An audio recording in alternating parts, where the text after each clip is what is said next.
संस्थापकाय च धर्मस्य सर्वधर्मस्वरूपिणे अवतारवरिष्ठाय ರಾಮಕೃಷ್ಣಾಯ ತೇ ನಮಃ.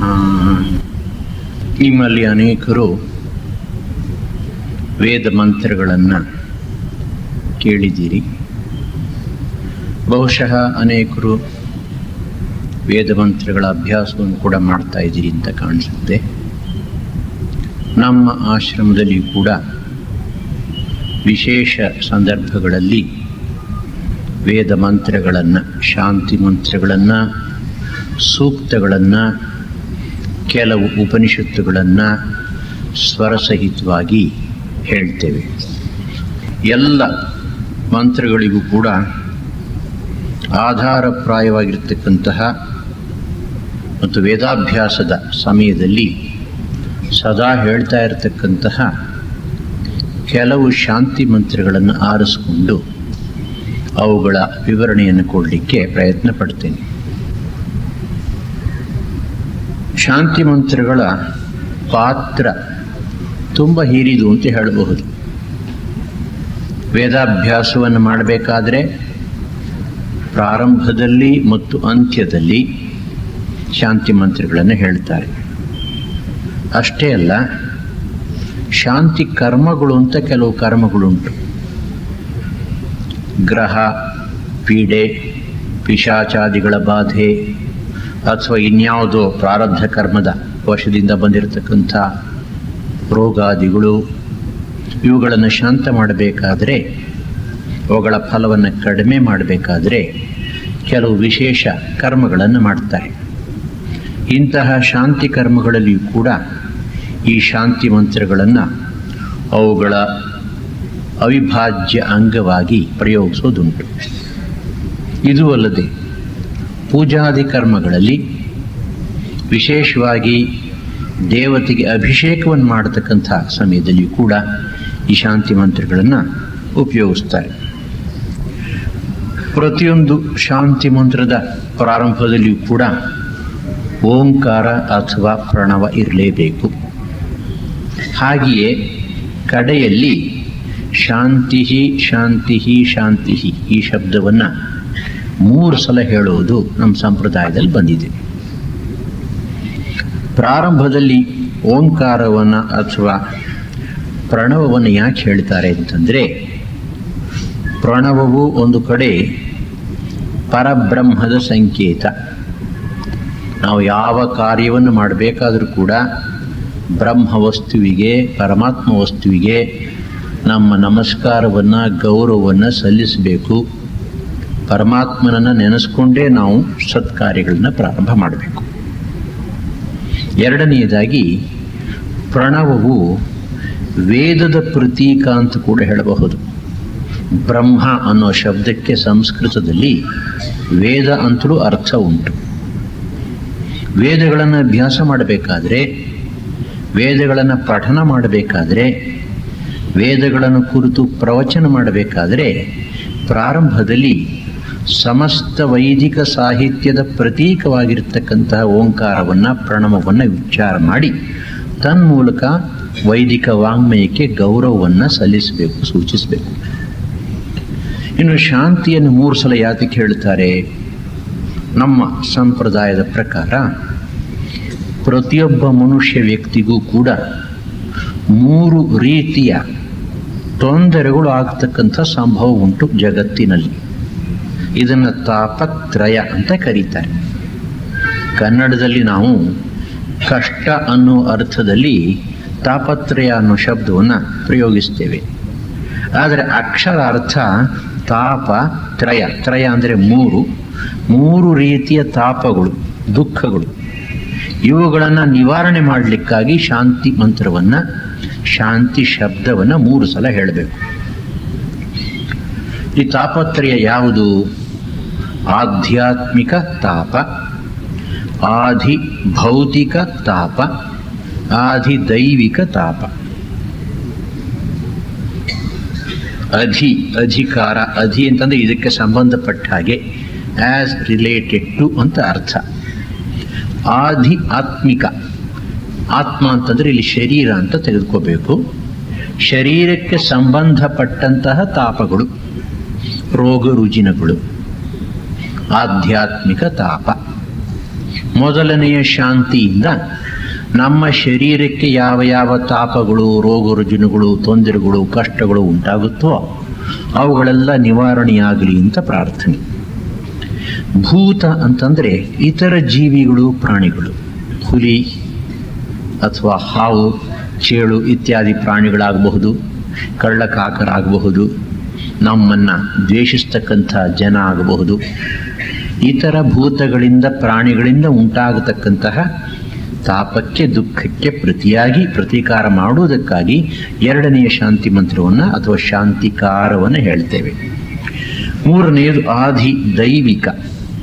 ದೈವ ಅಂತಂದರೆ ಈ ಪ್ರಕೃತಿಯಲ್ಲಿರ್ತಕ್ಕಂಥ ವಿವಿಧ ಶಕ್ತಿಗಳು. ನೆರೆ ಅಥವಾ ಪ್ರವಾಹ ಬರುತ್ತೆ, ಇಲ್ಲ ಬೆಂಕಿಯ ಅನಾಹುತವಾಗಬಹುದು, ಅಥವಾ ಭೂಕಂಪವಾಗಬಹುದು, ಅಥವಾ ತುಂಬ ಹೆಚ್ಚಾಗಿ ಮಳೆ ಬರ್ಬೋದು, ದುರ್ಭಿಕ್ಷವಾಗಬಹುದು, ಮಳೆನೇ ಇಲ್ಲದೆ.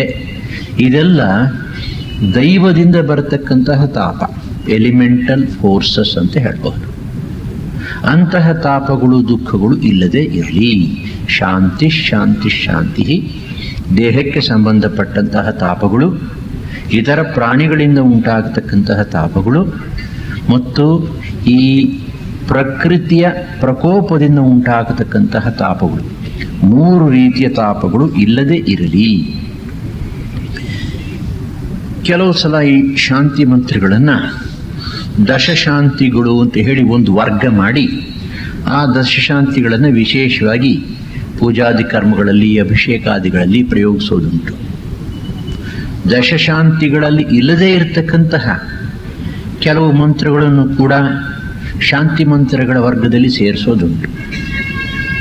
ನಾವು ಇಲ್ಲಿ ವಿಶೇಷವಾಗಿ ನಮ್ಮಲ್ಲಿ ಹೆಚ್ಚು ಪ್ರಚಲಿತವಾಗಿರ್ತಕ್ಕಂತಹ ಶಾಂತಿ ಮಂತ್ರಗಳನ್ನು ಒಂದೊಂದಾಗಿ ತೆಗೆದುಕೊಂಡು ವ್ಯಾಖ್ಯಾನ ಮಾಡೋಣ.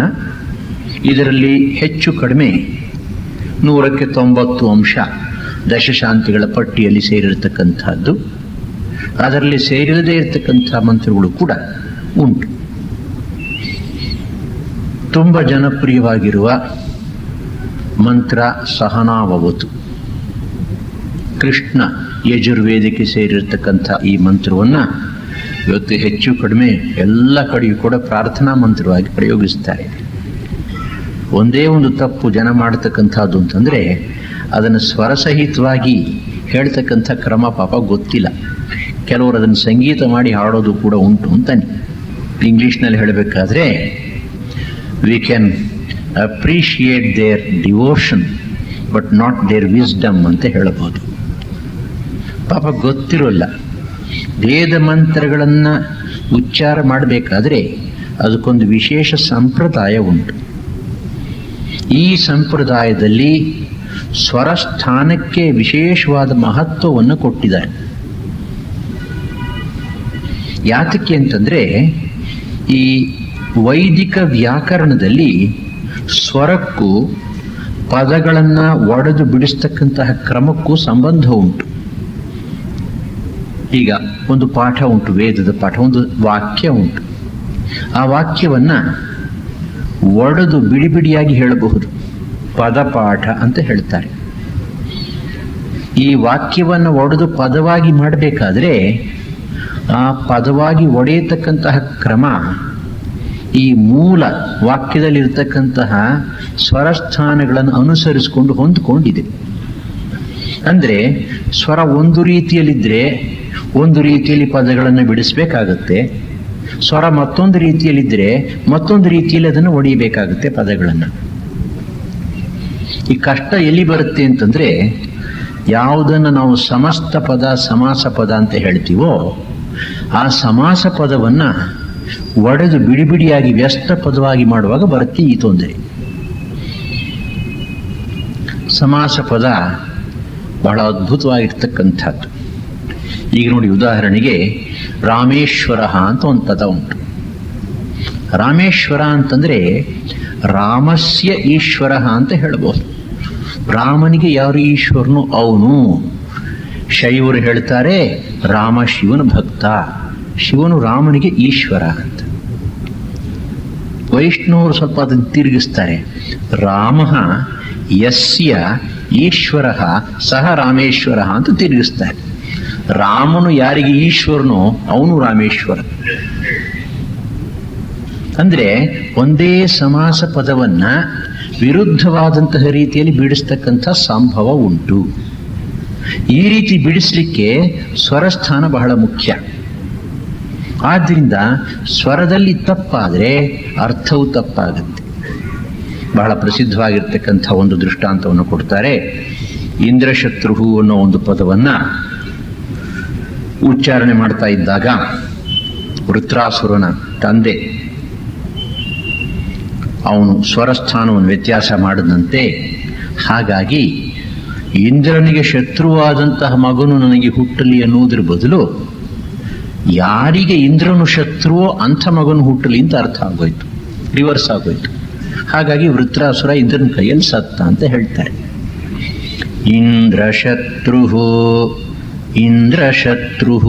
ಸ್ವರಸ್ಥಾನ ವ್ಯತ್ಯಾಸ ಆಯಿತು, ಅರ್ಥ ವ್ಯತ್ಯಾಸ ಆಯಿತು. ಆದ್ದರಿಂದ ವೈದಿಕ ಮಂತ್ರಗಳನ್ನು ಸರಿಯಾದ ಕ್ರಮದಲ್ಲಿ ಚೆನ್ನಾಗಿ ಬಲ್ಲವರಿಂದ ಕಲಿಯಬೇಕು, ಸ್ವರಸ್ಥಾನ ವ್ಯತ್ಯಾಸ ಮಾಡಬಾರ್ದು. ಇನ್ನೂ ಒಂದು ಅಂಶವನ್ನು ಗಮನಿಸಬೇಕು. ಯಾರಿಗೆ ಕಂಠ ಮಾಧುರ್ಯ ಉಂಟೋ, ದೈವದತ್ತವಾಗಿರ್ತಕ್ಕಂತಹ ಶಾರೀರ, ಯಾರಿಗೆ ಸಂಗೀತದ ಬಗ್ಗೆ ಸ್ವಲ್ಪವಾದರೂ ತಿಳುವಳಿಕೆ ಜ್ಞಾನ ಉಂಟೋ ಅಂಥವರಿಗೆ ಮಾತ್ರ ವೈದಿಕ ಮಂತ್ರಗಳನ್ನು ಚೆನ್ನಾಗಿ ಹೇಳ್ತಕ್ಕಂಥ ಶಕ್ತಿ ಉಂಟು. ಯಾರಿಗೆ ಸಂಗೀತ ಜ್ಞಾನ ಇಲ್ವೋ, ಸ್ವರ ಮಾಧುರ್ಯ ಇಲ್ವೋ, ಅವ್ರು ಎಷ್ಟೇ ಕಷ್ಟಪಟ್ಟರು, ಲಾಗ ಹಾಕಿದ್ರು, ಪಲ್ಟಿ ಹೊಡೆದ್ರು ಕೂಡ ಈ ವೈದಿಕ ಮಂತ್ರಗಳನ್ನು ಹೇಳಲಿಕ್ಕೆ ಸಾಧ್ಯವೇ ಇಲ್ಲ. ಇದು ಆದ್ದರಿಂದಲೇ ನಾವು ಅನೇಕ ಸಲ ನೋಡ್ತೇವೆ, ದೇವಸ್ಥಾನಗಳಲ್ಲಿ ಪುರೋಹಿತರು ಈ ಮಂತ್ರಗಳನ್ನು ಹೇಳ್ತಾರೆ. ವಯಸ್ಸಾಗಿರ್ತಕ್ಕಂತಹ ಪುರೋಹಿತರು ನಾಮವಿಭೂತಿಗಳನ್ನು ಧರಿಸಿರ್ತಾರೆ, ಬಹಳ ಸತ್ಪುರುಷರ ಹಾಗೆ ಕಾಣಿಸ್ತಾರೆ, ತುಂಬ ತಪ್ಪನ್ನು ಮಾಡ್ತಾರೆ. ಕಾರಣ ಇಷ್ಟೇನೆ, ಇದಕ್ಕೆ ಸಂಗೀತದ ಜ್ಞಾನ ಬೇಕು. ಅದಿಲ್ಲದೆ ಹೋದರೆ ಸ್ವರಸ್ಥಾನವನ್ನು ಸರಿಯಾಗಿ ಕಂಡು ಹಿಡಿದು ಉಚ್ಚಾರಣೆ ಮಾಡ್ತಕ್ಕಂತಹ ಒಂದು ಶಕ್ತಿ ಇರುವುದಿಲ್ಲ. ಇದನ್ನು ಗಮನದಲ್ಲಿ ಇಟ್ಕೊಂಡು ಯಾರ್ಯಾರಿಗೆ ಕಂಠಮಾಧುರ್ಯ ಮತ್ತು ಸಂಗೀತದ ಒಂದು ಇನ್ಸ್ಟಿಂಕ್ಟ್ ಶಕ್ತಿ ಉಂಟೋ ಅಂಥವ್ರು ಈ ಮಂತ್ರಗಳನ್ನು ಕಲಿಯಲಿಕ್ಕೆ ಪ್ರಯತ್ನ ಪಡಬೇಕು. ಕಲಿತರೆ ಬಹಳ ಚೆನ್ನಾಗಿರುತ್ತೆ. ನೀವು ಅನೇಕ ಸಲ ಕೇಳಿರಬಹುದು, ನಮ್ಮ ಬಾಲಕ ಸಂಘದ ಚಿಕ್ಕ ಚಿಕ್ಕ ಮಕ್ಕಳು ಎಷ್ಟು ಚೆನ್ನಾಗಿ ಈ ವೇದ ಮಂತ್ರಗಳನ್ನು ಹೇಳ್ತಾರೆ. ಈಶಾವಾಸ್ಯ ಉಪನಿಷತ್ತು, ಅದರ ಸ್ವರ ಬಹಳ ಕಷ್ಟ. ಶುಕ್ಲ ಯಜುರ್ವೇದ ಸಂಹಿತೆಯ ಭಾಗ ಅದು. ಸಾಮಾನ್ಯವಾಗಿ ನಾವು ಹೇಳ್ತಕ್ಕಂತಹ ಕೃಷ್ಣ ಯಜುರ್ವೇದದ ಮಂತ್ರಗಳಿಗಿಂತ ಸ್ವಲ್ಪ ಹೆಚ್ಚು ಕಷ್ಟ ಅದು. ಅದ್ಭುತವಾಗಿ ಹೇಳಬಲ್ಲರು ಅದನ್ನು. ಚೆನ್ನಾಗಿ ಅವರಿಗೆ ಶಿಕ್ಷಣ ಕೊಟ್ಟಿರೋದ್ರಿಂದ ಚೆನ್ನಾಗಿ ಹೇಳ್ತಾರೆ. ಆದ್ದರಿಂದ ಶಿಕ್ಷಣವನ್ನು ಚೆನ್ನಾಗಿ ಕೊಟ್ಟರೆ ವೇದ ಮಂತ್ರಗಳನ್ನು ಚೆನ್ನಾಗಿ ಹೇಳ್ತಕ್ಕಂಥ ಶಕ್ತಿಯು ಬರುತ್ತೆ ಅಂತ ಇಟ್ಕೊಳ್ಳಿ. ಈಗ ಮೊದಲನೇ ಮಂತ್ರ ಹೇಳಿದ ಹಾಗೆ, ಸಹನಾವವತು ಸಹನೌ ಭುನಕ್ತು ಸಹ ವೀರ್ಯಂಕರವಾವಹೈ ತೇಜಸ್ವಿನೌ ಅಧೀತಂ ಅಸ್ತು ಮಾ ವಿದ್ವಿಷಾವಹೈ ಓಂ ಶಾಂತಿ ಶಾಂತಿ ಶಾಂತಿ. ಇನ್ನೂ ಒಂದು ಸಂಪ್ರದಾಯ ಉಂಟು. ವೇದ ಪಾಠವನ್ನು ಪ್ರಾರಂಭ ಮಾಡಬೇಕಾದ್ರೆ ಮುಂಚೆ ಗುರುವಿಗೆ ನಮಸ್ಕಾರ ಮಾಡಬೇಕು. ಶ್ರೀ ಗುರುಭ್ಯೋ ನಮಃ ಹರಿ ಓಂ. ಸಹನಾವವತು ಸಹನೌ ಭುನಕ್ತು ಸಹ ವೀರ್ಯಂಕರವಾವಹೈ ತೇಜಸ್ವಿನಾವಧೀತಮಸ್ತು ಮಾ ವಿದ್ವಿಷಾವಹೈ ಓಂ ಶಾಂತಿ ಶಾಂತಿ ಶಾಂತಿ ಹರಿ ಓಂ. ಕೇಳೋದು ಕೂಡ ಎಷ್ಟು ಚೆನ್ನಾಗಿರುತ್ತೆ ನೋಡಿ. ಅಷ್ಟೇ ಅಲ್ಲ, ಈ ವೇದ ಮಂತ್ರಗಳನ್ನು ಸ್ವರಸಹಿತವಾಗಿ ಚೆನ್ನಾಗಿ ಉಚ್ಚಾರಣೆ ಮಾಡಿದ ಪಕ್ಷದಲ್ಲಿ ಕಿವಿಯಲ್ಲಿ ಕೇಳ್ತಾ ಇದ್ದರೆ ಮನಸ್ಸಿನ ಮೇಲೆ, ಶರೀರದ ಮೇಲೆ ಅದ್ಭುತವಾದ ಪರಿಣಾಮ ಉಂಟಾಗುತ್ತೆ. ಈ ಮಂತ್ರ ಕೃಷ್ಣ ಯಜುರ್ವೇದಕ್ಕೆ ಸೇರಿರ್ತಕ್ಕಂಥ ಮಂತ್ರ. ವೇದ ಪಾಠದ ವೇದಾಭ್ಯಾಸದ ಪ್ರಾರಂಭದಲ್ಲಿ ಗುರು ಮತ್ತು ಶಿಷ್ಯ ಇಬ್ಬರೂ ಸೇರಿ ಒಟ್ಟಾಗಿ ಮಾಡ್ತಾ ಇರತಕ್ಕಂಥ ಪ್ರಾರ್ಥನೆ ಇದು. ಸಹ ನೌ ಅವತು, ಯಾರು? ಪರಬ್ರಹ್ಮ ಪರಮಾತ್ಮನು ನಮ್ಮಿಬ್ಬರನ್ನೂ ಒಟ್ಟಾಗಿ ಕಾಪಾಡಲಿ. ಅವ ರಕ್ಷಣೆ ಅಂತ ಧಾತು, ಅವತು ಕಾಪಾಡಲಿ. ಎರಡನೆಯದು ಸಹ ನೌ ಭುನಕ್ತು, ನಮ್ಮಿಬ್ಬರನ್ನು ಪೋಷಿಸಲಿ. ಕಾಪಾಡುವುದಕ್ಕೂ ಪೋಷಣೆ ಮಾಡುವುದಕ್ಕೂ ಏನು ವ್ಯತ್ಯಾಸ ಅಂತಂದರೆ, ಕಾಪಾಡುವುದು ಕಷ್ಟಗಳಿಂದ, ಕಷ್ಟಗಳು, ತೊಂದರೆಗಳು, ಕೋಟಲೆಗಳು ಜಗತ್ತಿನಲ್ಲಿ ಜೀವನದಲ್ಲಿ ಬಂದಾಗ ಅದರಿಂದ ರಕ್ಷಣೆಯನ್ನು ಕೊಡ್ತಕ್ಕಂಥದ್ದು. ಪೋಷಣೆ ಮಾಡ್ತಕ್ಕಂಥದ್ದು ಅಂತಂದರೆ ಜೀವನದಲ್ಲಿ ನಮಗೆ ಬೇಕಾದಂತಹ ಅನುಕೂಲ್ಯಗಳನ್ನು, ಸೌಕರ್ಯಗಳನ್ನು, ವಸ್ತುಗಳನ್ನು ಕೊಟ್ಟು ನಮ್ಮನ್ನು ಬೆಳೆಯೋ ಹಾಗೆ ಮಾಡ್ತಕ್ಕಂಥದ್ದು. ಅದು ಕೂಡ ಭಗವಂತನ ಅನುಗ್ರಹದಿಂದ ಮಾತ್ರ ಸಾಧ್ಯ. ಸಹ ನಾವು ಭುನಕ್ತು ಸಹ ವೀರ್ಯಂ ಕರವಾವಹೈ, ನಾವಿಬ್ಬರು ವೀರ್ಯವತ್ತಾಗಿರತಕ್ಕಂತಹ ಕರ್ಮಗಳನ್ನು ಮಾಡುವಂತೆ ಆಗಲಿ. ಸಹ ವೀರ್ಯಂ ವಿದ್ಯಾದಿ ನಿಮಿತ್ತಂ ಸಾಮರ್ಥ್ಯಂ ಕರವಾವಹೈ ನಿರ್ವರ್ತಯಾವಹೈ. ಶಂಕರಾಚಾರ್ಯರು ಒಂದು ಕಡೆ ಭಾಷ್ಯದಲ್ಲಿ ಇದನ್ನು ವಿವರಿಸಿದ್ದಾರೆ. ನಾವು ವಿದ್ಯೆಯನ್ನು ಕಲಿತಾ ಇದ್ದೇವೆ, ಗುರು ಶಿಷ್ಯ ಇಬ್ಬರೂ ಸೇರಿ ವಿದ್ಯೆಯನ್ನು ಕಲಿತಾ ಇದ್ದೇವೆ. ಗುರು ಅಹಂಕಾರದಿಂದ ನಾನು ಹೇಳಿಕೊಡ್ತಾ ಇದ್ದೀನಿ, ನೀನು ಕಲಿ ಅಂತ ಹೇಳ್ತಾ ಇಲ್ಲ. ನಾವು ಅಧೀತಂ ಅಸ್ತು ಅಂತ ಮುಂದೆ ಹೇಳ್ತಾರೆ. ನಾವಿಬ್ಬರು ಒಟ್ಟಾಗಿ ಸೇರಿ ಯಾವುದನ್ನು ಅಧ್ಯಯನ ಮಾಡ್ತಾ ಇದ್ದೇವೋ ಅದು ಜಾಯಿಂಟ್ ಸ್ಟಡಿ. ಗುರುವಿಗೆ ಹೆಚ್ಚು ಗೊತ್ತಿರಬಹುದು, ಶಿಷ್ಯನಿಗೆ ಕಡಿಮೆ ಗೊತ್ತಿರಬಹುದು. ಗುರುವಿನಿಂದ ಶಿಷ್ಯನಿಗೆ ಜ್ಞಾನ ಬರ್ತಾ ಇರಬಹುದು. ಹಾಗಿದ್ರೂ ಕೂಡ ಗುರುವಿನ ಮನಸ್ಸಿನಲ್ಲಿ ಅಹಂಕಾರವಿರಬಾರದು. ನಾನು ಏನು ತಿಳ್ಕೊಂಡಿದ್ದೀನೋ ಅದನ್ನು ಸಂಪ್ರದಾಯದ ಪ್ರಕಾರ ಶಿಷ್ಯನಿಗೆ ಅದನ್ನು ಈ ಪರಂಪರೆಯಲ್ಲಿ ಕೊಡಬೇಕು ಅಷ್ಟೇ. ಹಾಗೆಂದ ಮಾತ್ರಕ್ಕೆ ನಾನು ಸರ್ವಜ್ಞ ಸರ್ವಶಕ್ತ, ನನಗೆಲ್ಲವೂ ಗೊತ್ತಿದೆ ಎಂಬ ಅಹಂಕಾರ ಮನಸ್ಸಿನಲ್ಲಿ ಬರಬಾರದು. ಆದ್ದರಿಂದ ಭಗವಾನ್ ಶಂಕರರು ಹೇಳ್ತಾರೆ, ವಿದ್ಯಾನಿಮಿತ್ತಂ ಸಾಮರ್ಥ್ಯಂ ಕರವಾವಹೈ. ಈ ರೀತಿ ಒಂದು ಭಾವನೆಯಿಂದ, ದೈನ್ಯ ಭಾವನೆಯಿಂದ ಈ ವೇದವನ್ನು ನಾವಿಬ್ಬರೂ ಸೇರಿ ಅಭ್ಯಾಸ ಮಾಡಿದ ಪಕ್ಷದಲ್ಲಿ ಈ ವಿದ್ಯೆಯಿಂದ ಯಾವ ಒಂದು ಸಾಮರ್ಥ್ಯ ಉಂಟಾಗುತ್ತೋ, ನಾಲೆಡ್ಜ್ ಈಸ್ ಪವರ್ ಅಂತ ಹೇಳ್ತೀವಿ, ಆ ಸಾಮರ್ಥ್ಯವನ್ನು ಉಪಯೋಗಿಸ್ಕೊಂಡು ನಾವು ಜಗತ್ತಿನಲ್ಲಿ ಉತ್ತಮ ಕಾರ್ಯಗಳನ್ನು ಮಾಡೋ ಹಾಗಾಗಲಿ. ಇದು ಕೇವಲ ಇಂಟೆಲೆಕ್ಚುಯಲ್ ಸ್ಟಡಿ ಆಗಬಾರ್ದು. ಈ ಮಾಡ್ತಕ್ಕಂತಹ ಈ ಒಂದು ಅಧ್ಯಯನ ಚೆನ್ನಾಗಿ ಅರ್ಥವನ್ನು ತಿಳ್ಕೊಂಡು ಆ ಅರ್ಥದ ಮೂಲಕ ನಮ್ಮ ಮನಸ್ಸಿನಲ್ಲಿ ಡೀಪ್ ರೂಟೆಡ್ ಕನ್ವಿಕ್ಷನ್, ವಿಶ್ವಾಸ, ಶ್ರದ್ಧೆ ಬಂದು ಆ ಶ್ರದ್ಧೆಯನ್ನು ನಾವು ಜಗತ್ತಿನಲ್ಲಿ ಅಭ್ಯಾಸ ಮಾಡಿ ತನ್ಮೂಲಕ ಉತ್ತಮ ಕರ್ಮಗಳನ್ನು ಮಾಡಿ ನಾವು ಜಗತ್ತಿನಲ್ಲಿ 4 ಜನಕ್ಕೆ ಉಪಕಾರವಾಗತಕ್ಕಂಥ ರೀತಿಯಲ್ಲಿ ಬಾಳಬೇಕು. ಅಂತಹ ಒಂದು ಸಾಮರ್ಥ್ಯ, ವಿದ್ಯಾಜನಿತ ಸಾಮರ್ಥ್ಯ ನಮಗೆ ಉಂಟಾಗಲಿ. ತೇಜಸ್ವಿ ನಾವು ಅಧೀತಂ ಅಸ್ತು. ನಾವಿಬ್ಬರೂ ಸೇರಿ ಏನನ್ನು ಅಧ್ಯಯನ ಮಾಡ್ತಾ ಇದ್ದೇವೋ ಅದು ತೇಜಸ್ವಿ ಆಗಲಿ. ತೇಜಸ್ವಿ ನಾವು ಆವಯೋಹೋ ತೇಜಸ್ವಿನೋ ಅಧೀತಂ ಅಸ್ತು ಅರ್ಥಜ್ಞಾನ ಯೋಗ್ಯಂ ಅಸ್ತು ಇತ್ಯರ್ಥ. ಇದು ಸುಮ್ಮನೆ ಗಿಣಿಯ ಪಾಠ ಮಾಡಿದ ಹಾಗೆ ಅಲ್ಲ. ವೇದಾಧ್ಯಯನ ಶ್ರುತಿ ಅಂತ ಹೆಸರು ಇದಕ್ಕೆ. ಗುರುಗಳು ಹೇಳ್ತಾರೆ, ಶಿಷ್ಯರು ಕೇಳ್ತಾರೆ ಮತ್ತು ತಾವು ಕೂಡ ಅದನ್ನು ಉಚ್ಚಾರಣೆ ಮಾಡ್ತಾರೆ. ಸಾಮಾನ್ಯವಾಗಿ ವೇದಾಭ್ಯಾಸದ ಕ್ರಮ ಹೇಗೆ ಅಂತಂದರೆ, ಗುರು ಅದನ್ನು 1 ಸಲ ಉಚ್ಚಾರಣೆ ಮಾಡಿದಾಗ ಶಿಷ್ಯರು ಅದನ್ನು 2 ಸಲ ಹೇಳ್ತಾರೆ. ಬಹುಶಃ ನೀವು ಗಮನಿಸಿರಬಹುದು, ಈ ಚಾಣಕ್ಯನ ಚಿತ್ರದಲ್ಲಿ ಒಂದು ಕಡೆ ಬರುತ್ತದೆ, ಬೇರೆ ಬೇರೆ ಬೇರೆ ಬೇರೆ ಆಶ್ರಮಗಳಲ್ಲಿ ಹೇಗೆ ಅದನ್ನು ಕಲಿಸಿಕೊಡ್ತಾ ಇದ್ದಾರೆ. ಇದು ಸಂಪ್ರದಾಯ. ಗುರು ಒಂದು ವಾಕ್ಯವನ್ನು ಒಮ್ಮೆ ಹೇಳಿದ್ರೆ ಶಿಷ್ಯರು ಅದನ್ನು 2 ಸಲ ಹೇಳ್ತಕ್ಕಂಥದ್ದು, ಬಾಯಿಪಾಠ ಮಾಡಲಿಕ್ಕೆ ಅನುಕೂಲವಾಗಲಿ ಅಂತ. ಹೀಗೆ ಮಾಡುವಾಗ ಸುಮ್ಮನೆ ಗಿಳಿ ಪಾಠದ ಹಾಗೆ ಮಾಡದೆ ಅರ್ಥಜ್ಞಾನವೂ ಕೂಡ ಆಗಬೇಕು. ನಿಜ, ಪ್ರಾರಂಭದಲ್ಲಿ ಇದನ್ನು ಹೇಳ್ಕೊಡ್ತಾರೆ, ಅನಂತರ ಅರ್ಥವನ್ನು ವಿವರಿಸಿ ಹೇಳ್ತಾರೆ. ಅರ್ಥವನ್ನು ವಿವರಿಸಿ ಹೇಳಿ ಆದಮೇಲೆ ಮತ್ತೆ ಪಾಠ ಮಾಡುವಾಗ ಅರ್ಥದ ಅನುಸಂಧಾನ ಜೊತೆಯಲ್ಲೇ ಬರಬೇಕು.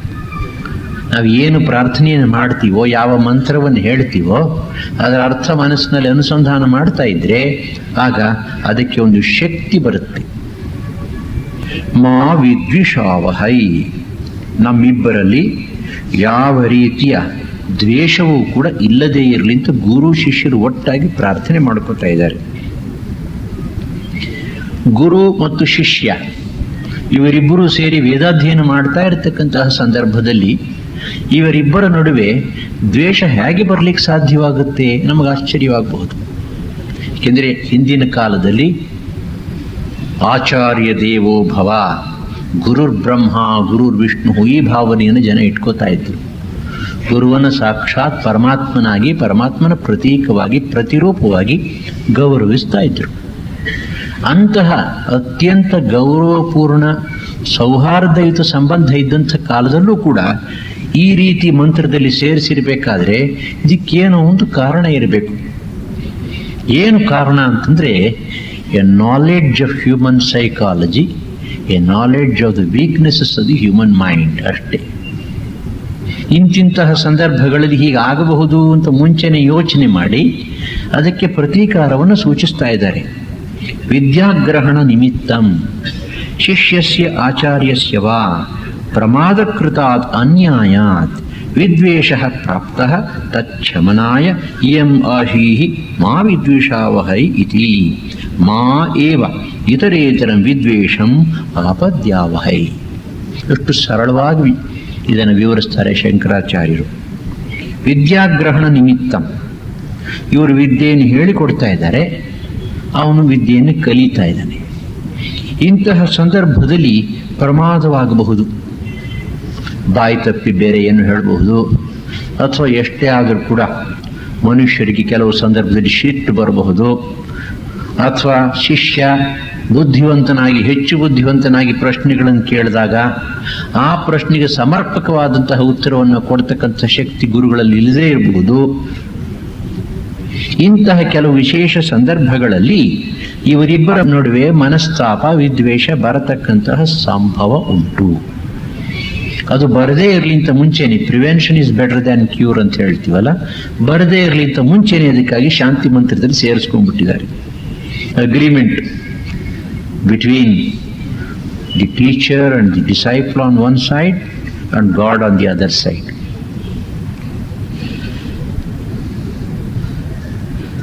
ರಂಗರಾಮಾನುಜರು ವಿಶಿಷ್ಟಾದ್ವೈತ ಸಂಪ್ರದಾಯದ ಪ್ರಕಾರ ಇದರ ಮೇಲೆ ವ್ಯಾಖ್ಯಾನ ಮಾಡ್ತಾ ಹೇಳ್ತಾರೆ, ಸಹ ವೀರ್ಯಂ ಕರವಾವಹೈ ಅಂದರೆ ಅಧೀತೈ ಮಂತ್ರೈ ತತ್ತತ್ಫಲ ನಿಷ್ಪಾದನ ಲಕ್ಷಣ ವೀರ್ಯಂ ಸಹ ಕರವಾವ ಇತ್ಯರ್ಥ. ಈ ವೇದ ಮಂತ್ರಗಳಿಗೆ ಫಲವನ್ನು ಉಂಟು ಮಾಡತಕ್ಕಂತಹ ವೀರ್ಯ ಅಥವಾ ಶಕ್ತಿ ಉಂಟು. ಆ ಶಕ್ತಿಯನ್ನ ನಾವು ಉಂಟು ಮಾಡಬೇಕು ಮತ್ತೊಂದು ದೃಷ್ಟಿಯಿಂದ ನೋಡಿದಾಗ. ಮಹಾತ್ಮರು ಹೇಳ್ತಾರೆ, ಈಗ ಮಂತ್ರಗಳು, ಓಂ ನಮಃ ಶಿವಾಯ ತೆಗೆದುಕೊಳ್ಳಿ, ಇದೆಲ್ಲ ಸುಪ್ರಸಿದ್ಧವಾಗಿರತಕ್ಕಂಥ ಮಂತ್ರಗಳು. ಈ ಮಂತ್ರವನ್ನು ಒಬ್ಬರು ಒಂದು ಗ್ರಂಥವನ್ನು ಓದಿ ಜಪ ಮಾಡಬಹುದು. ಅಂತಹ ಮಂತ್ರಗಳಿಗೆ ಪುಸ್ತಕಾದಿಗಳಿಂದ ತಿಳ್ಕೊಂಡು ಜಪವನ್ನು ಮಾಡಿದರೆ ಅದರಿಂದ ಬರ್ತಕ್ಕಂತಹ ಫಲ ಅತ್ಯಲ್ಪ ಅಥವಾ ಬರದೇನೂ ಇರಬಹುದು. ಆದರೆ ಇದೇ ಮಂತ್ರವನ್ನು ಒಬ್ಬರು ಪುರಶ್ಚರಣೆ ಮಾಡಿ ತಪಸ್ಸನ್ನು ಮಾಡಿ ಸಿದ್ಧಿಯನ್ನು ಪಡ್ಕೊಂಡಿದ್ರೆ ಅಂಥವರು ಈ ಮಂತ್ರವನ್ನು ಕೊಟ್ಟಾಗ ಆ ಮಂತ್ರದ ಮೂಲಕ ಗುರುವಿನ ತಪಸ್ಸಿನ ಶಕ್ತಿಯೂ ಕೂಡ ಬರುತ್ತೆ. ಆಗ ಫಲಪ್ರದವಾಗುತ್ತದೆ. ಮಂತ್ರದಲ್ಲಿ ಸ್ವತಃ ಶಕ್ತಿ ಬೀಜದ ಹಾಗೆ ಅದರಲ್ಲಿ ಹುದುಗಿರುತ್ತೆ. ಆದರೆ ಆ ಶಕ್ತಿ ವಿಕಸನವಾಗಬೇಕಾದ್ರೆ ಗುರುವಿನ ತಪಸ್ಸಬೇಕು. ಇಲ್ಲಿ ಹೇಳ್ತಾ ಇದ್ದಾರೆ, ಈ ನಾವು ಅಧ್ಯಯನ ಮಾಡತಕ್ಕಂತಹ ಮಂತ್ರಗಳಲ್ಲಿ ಫಲವನ್ನು ಉಂಟು ಮಾಡತಕ್ಕಂತಹ ಶಕ್ತಿ ಸುಪ್ತವಾಗಿದೆ. ಆದರೆ ನಾವಿಬ್ಬರು ಸೇರಿಕೊಂಡು ಸುಪ್ತವಾಗಿ ಗುಪ್ತವಾಗಿರತಕ್ಕಂಥ ಆ ಫಲವನ್ನು ಹೊರಗಡೆ ಬರೆಸಬೇಕು. ಹೇಗೆ? ಅತ್ಯಂತ ಶ್ರದ್ಧಾಭಕ್ತಿಗಳಿಂದ ನಾವು ಅಧ್ಯಯನ ಮಾಡಿದ ಪಕ್ಷದಲ್ಲಿ ವೇದ ಮಾತೆ ಒಲಿದು ತನ್ನ ಗುಟ್ಟುಗಳನ್ನು ಬಿಟ್ಟುಕೊಡ್ತಾಳೆ. ಈ ಅರ್ಥವನ್ನು ಕೊಟ್ಟಿದ್ದಾರೆ ಅವರು. ಅನ್ಯತರ ದ್ವೇಷಿ ಅಧೀತ ಮಂತ್ರಸ್ಯ ವೀರ್ಯಹಾನಿ ಭವತಿ ಇತಿ ಭಾವ. ನಮ್ಮಿಬ್ಬರಲ್ಲಿ ದ್ವೇಷ ಇರಬಾರದು ಅನ್ನೋದಕ್ಕೆ ಅವರೊಂದು ವಿಶೇಷ ಅರ್ಥವನ್ನ ಕೊಡ್ತಾರೆ. ಸಾಮಾನ್ಯವಾಗಿ ಆ ಮಂತ್ರಗಳು ನಮಗೆ ಶಕ್ತಿಯುತವಾಗಿ ಫಲವನ್ನು ಕೊಡಬೇಕಾದ್ರೆ ಅಧ್ಯಯನ ಮಾಡ್ತಾ ಇರತಕ್ಕಂತಹ ಸಂದರ್ಭದಲ್ಲಿ ಇಬ್ಬರಲ್ಲೂ ಸೌಹಾರ್ದ ಇರಬೇಕು. ಎತ್ತು ಏರಿಗೆಳೀತು, ಕೋಣ ನೀರಿಗೆಳೀತು, ಒಬ್ಬೊಬ್ಬರು ಒಂದೊಂದು ದಿಕ್ಕಿನಲ್ಲಿ ಅವ್ರ ಮನಸ್ಸು ಹೋಗ್ತಾ ಇದ್ರೆ ಅಧ್ಯಯನ ವಿಫಲವಾಗುತ್ತೆ. ನಮ್ಮಿಬ್ಬರಲ್ಲಿ ದ್ವೇಷವಿದ್ರೆ ಮಂತ್ರ ಫಲವನ್ನು ಕೊಡೋದಿಲ್ಲ. ಕಲಿತಾ ಇರ್ತಕ್ಕಂಥವ್ರು, ಕಲಿಸ್ತಾ ಇರ್ತಕ್ಕಂಥವ್ರು, ಇವರಿಬ್ಬರ ಮಧ್ಯೆ ಮನಸ್ಸಿನಲ್ಲಿ ಪ್ರೀತಿ, ವಿಶ್ವಾಸ, ಸೌಹಾರ್ದ ಇದ್ದ ಪಕ್ಷದಲ್ಲಿ ಅದರಿಂದ ಮಂತ್ರದ ಶಕ್ತಿ ವರ್ಧಿಸುತ್ತೆ. ಈ ದೃಷ್ಟಿಯಿಂದಲೂ ಕೂಡ ನಮ್ಮಿಬ್ಬರಲ್ಲಿ ದ್ವೇಷವಿರಬಾರದು. ನನಗೂ ವೇದಾಧ್ಯಯನದ ಫಲ ಬೇಕು, ಶಿಷ್ಯನಿಗೂ ವೇದಾಧ್ಯಯನದ ಫಲ ಬೇಕು. ಆದ್ದರಿಂದ ನಮ್ಮಿಬ್ಬರ ಮನಸ್ಸು ಚೆನ್ನಾಗಿದ್ದರೆ ಅದರಿಂದ ಬರ್ತಕ್ಕಂಥ ಫಲ ಇಬ್ಬರಿಗೂ ಸಿಗುತ್ತೆ. ಈ ದೃಷ್ಟಿಯಿಂದ ಕೂಡ ಶಾಸ್ತ್ರಕಾರರು ವ್ಯಾಖ್ಯಾನ ಮಾಡ್ತಾರೆ. ಇನ್ನು ಎರಡನೆಯ ಮಂತ್ರ, ಇದು ಕೂಡ ಬಹಳ ಪ್ರಸಿದ್ಧವಾಗಿರತಕ್ಕಂಥದ್ದು. ಇದು ಋಗ್ವೇದ ಸಂಹಿತೆಯಲ್ಲಿ ಇದರ ಒಂದು ಭಾಗ ಬರುತ್ತೆ. ಆದರೆ ಸಾಮಾನ್ಯವಾಗಿ ಇದನ್ನು ತೈತ್ರಿಯ ಸಂಹಿತೆಯಲ್ಲಿ ವಿಶೇಷವಾಗಿ ಪ್ರಯೋಗಿಸ್ತಾರೆ. ತೈತ್ರಿಯ ಉಪನಿಷತ್ತಿನ ಪ್ರಾರಂಭದಲ್ಲೂ ಕೂಡ ಬರುತ್ತೆ. ಶನ್ನೋ ಮಿತ್ರಶಂ ವರುಣಃ.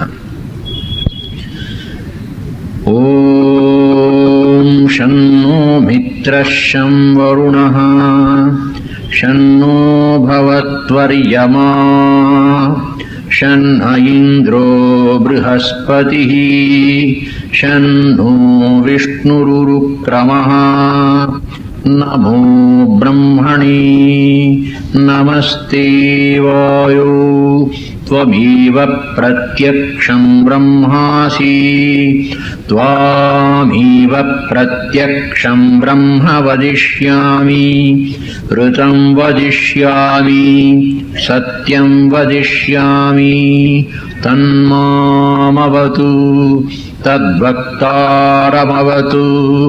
ಅವತು ಮಾಂ ಅವತು ಭಕ್ತಾರಂ. ಓಂ ಶಾಂತಿ ಶಾಂತಿ ಶಾಂತಿ. ಹರಿ ಓಂ. ಬಹಳ ಪ್ರಸಿದ್ಧವಾದ ಮತ್ತು ಜನಪ್ರಿಯವಾಗಿರತಕ್ಕಂಥ ಮಂತ್ರ. ಈ ಮಂತ್ರವನ್ನು ಅರ್ಥ ಮಾಡ್ಕೊಳ್ಳೋಕೆ ಮುಂಚೆ ಪೂರ್ವಭಾವಿಯಾಗಿ ಒಂದು ವಿಶೇಷ ವಿಷಯವನ್ನು ನಾವೆಲ್ಲ ತಿಳ್ಕೋಬೇಕು. ಈ ಜಗತ್ತಿನಲ್ಲಿ ಭೌತಿಕ ಶಕ್ತಿಗಳನ್ನು ಕಾಣ್ತೇವೆ. ಆಧುನಿಕ ಮಾನವನಿಗೆ, ಅದರಲ್ಲೂ ಕೂಡ ಈ ಭೌತಿಕ ವಿಜ್ಞಾನದ ವಿದ್ಯಾರ್ಥಿಗಳಿಗೆ ಹೊರಗಡೆ ಇರತಕ್ಕಂತಹ ಶಕ್ತಿಗಳು ಕೇವಲ ಫಿಸಿಕಲ್ ಫೋರ್ಸಸ್ ಆಫ್ ನೇಚರ್ ಅಂತ ಕಾಣಿಸುತ್ತೆ. ಆದರೆ ವೈದಿಕ ಋಷಿಗಳಿಗೆ ಇದು ಕೇವಲ ಫಿಸಿಕಲ್ ಫೋರ್ಸ್, ಪ್ರಾಕೃತಿಕ ಶಕ್ತಿಯಾಗಿ ಕಾಣಿಸ್ತಾ ಇರಲಿಲ್ಲ. ಈ ಜಗತ್ತಿನಲ್ಲಿ ಪ್ರಕೃತಿಯಲ್ಲಿ ನಡೆಯತಕ್ಕಂತಹ ಪ್ರತಿಯೊಂದು ಕಾರ್ಯದ ಹಿಂದೆಯೂ ಕೂಡ ಒಂದು ದೈವೀ ಶಕ್ತಿ, ದೈವೀ ಚೈತನ್ಯ ಅವರಿಗೆ ಕಾಣಿಸ್ತಾ ಇತ್ತು, ಅನುಭವಕ್ಕೆ ಬರ್ತಾ ಇತ್ತು. ಈ ಜಗತ್ತಿನಲ್ಲಿ ನಾವು ಒಂದು ಯಂತ್ರವನ್ನು ನೋಡ್ತೇವೆ, ಸೊಗಸಾಗಿ ಕೆಲಸ ಮಾಡ್ತಾ ಇರತಕ್ಕಂಥ ಯಂತ್ರ. ಆದರೆ ಈ ಯಂತ್ರವನ್ನು ನಿರ್ಮಾಣ ಮಾಡಿರ್ತಕ್ಕಂಥ ಒಬ್ಬ ವ್ಯಕ್ತಿ ಇರಬೇಕಲ್ಲ.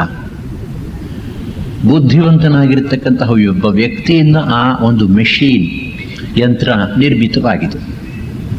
ಎರಡನೆಯದಾಗಿ ಆ ಯಂತ್ರ ಕೆಲಸ ಮಾಡ್ತಾ ಇರುವಾಗ ಹೆಚ್ಚು ಕಡಿಮೆ ಆದರೆ ಅದನ್ನು ಸರಿಪಡಿಸಬೇಕಾದ್ರೂ ಕೂಡ ಒಬ್ಬ ಮನುಷ್ಯ ಬೇಕು, ಬುದ್ಧಿವಂತನಾಗಿರ್ತಕ್ಕಂಥ ವ್ಯಕ್ತಿ. ಅಥವಾ ಇನ್ನೊಂದು ದೃಷ್ಟಾಂತ ತೆಗೆದುಕೊಳ್ಳೋಣ. ಒಂದು ಕಾರ್ನಲ್ಲಿ ಕೂತ್ಕೊಂಡು ಹೋಗ್ತಾ ಇದ್ದೀವಿ. ಸಾಮಾನ್ಯವಾಗಿ ಒಂದು ಹೈವೇ ಬಂತು ಅಂತ ಇಟ್ಕೊಳ್ಳಿ, ಬೆಂಗಳೂರಿಂದ ಮೈಸೂರಿಗೆ ಹೋಗ್ತಾ ಇದ್ದೀವಿ. ರಸ್ತೆ ಬಹಳ ಚೆನ್ನಾಗಿದೆ, ಯಾವ ಟ್ರಾಫಿಕ್ಕೂ ಇಲ್ಲ, ಸೊಗಸಾಗಿ ಹೋಗ್ತಾ ಇದೆ. 60-70 ಕಿಲೋಮೀಟ್ರು ನೋಡಿದ್ರೆ ಕಾರು ತಾನೇ ಓಡ್ತಾ ಇದೀವಿ ಅಂತ ಅನಿಸುತ್ತೆ. ಡ್ರೈವರು ಕೂಡ ಬಹುಶಃ ನಿಮ್ಮ ಹತ್ರ ಹರಟೆ ಹೊಡ್ಕೊಂಡು ತಮಾಷೆಯಾಗಿ ಹೋಗ್ತಾ ಇದ್ದಾರೆ. ಇದ್ದಕ್ಕಿದ್ದ ಹಾಗೆ ಅಲ್ಲೊಂದು ದಾರಿಗಟ್ಟವಾಗಿ ಒಂದು ಹಸುನೋ, ಒಂದು ಎಮ್ಮೆನೋ, ಒಂದು ನಾಯಿನೋ ಬಂತು ಅಂತ ಇಟ್ಕೊಳ್ಳಿ, ಅಥವಾ ಮತ್ತೊಂದು ಗಾಡಿ ಕಾಣಿಸ್ತು. ತಕ್ಷಣ ಇವನು ಚಾಕಚಕ್ಯತೆಯಿಂದ ಅದನ್ನು ತಿರುಗಿಸಿ ಸುತ್ತಿಸ್ಕೊಂಡು ಹೋಗ್ತಾನೆ, ಇಲ್ಲ ಬ್ರೇಕ್ ಹಾಕ್ತಾನೆ, ಪಕ್ಕಕ್ಕೆ ತೊಗೊಂಡು ಹೋಗ್ತಾನೆ. ಇದನ್ನು ಯಾರು ಮಾಡಿದ್ರು? ಚೈತನ್ಯ ಪೂರಿತನಾಗಿರತಕ್ಕಂಥ ವ್ಯಕ್ತಿ. ಆ ವ್ಯಕ್ತಿ ಇದ್ದರೆ ಯಾವುದೋ ಒಂದು ರೀತಿಯಲ್ಲಿ ಈ ಶಕ್ತಿ ಕೆಲಸ ಮಾಡ್ತಾ ಇದ್ರೂ ಕೂಡ ಒಂದು ವಿಶೇಷ ಸಂದರ್ಭದಲ್ಲಿ ಅದಕ್ಕೊಂದು ಬ್ರೇಕ್ ಹಾಕಿ ಅದನ್ನು ಬೇರೆ ರೀತಿಯಲ್ಲಿ ತಿರುಗಿಸ್ತಕ್ಕಂಥ ಒಂದು ಪ್ರವೃತ್ತಿ, ಬುದ್ಧಿ, ಪ್ರಜ್ಞೆ ಇವನಲ್ಲಿ ಉಂಟು. ಆದ್ದರಿಂದ ಆ ಕೆಲಸ ಆಯಿತು. ಇಳಿದು ಹೋಗಿದ್ರೆ ದೊಡ್ಡ ಅನಾಹುತವಾಗ್ತಿತ್ತು.